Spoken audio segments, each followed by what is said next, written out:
So, real quick before I have to go into my day job, uh, I was gonna make this like little cheesy video about, hey, look, stop doing this and do it this way, but I'm just gonna explain it instead. You might have seen the videos where people are setting the e-brake before they shift into park. I've been doing that. And the reason being is because it does put the pressure on the e-brake instead of your transmission. So what I do is I put the car in neutral, I put the e-brake on, I take my foot off of my brake, and I let the car settle.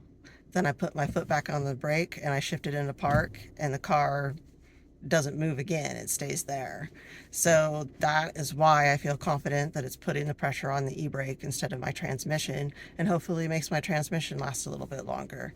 In addition to that, I also frequently, anytime that I'm at a stoplight that seems to go a little bit longer than maybe 10-20 seconds, I pop it into neutral and I let it idle that way instead while I'm sitting in traffic.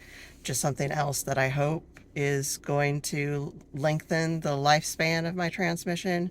I don't have any in the shop 20 years experience, this is what I've seen and this is what I'm going to tell you that you need to do type of a thing. This is just something that I'm doing on my own. Then if you have any reason to suggest that this is detrimental in any way, maybe you don't believe that it helps at all, but if it doesn't harm it, then it doesn't hurt it. So what do you think? Let me know in the comments.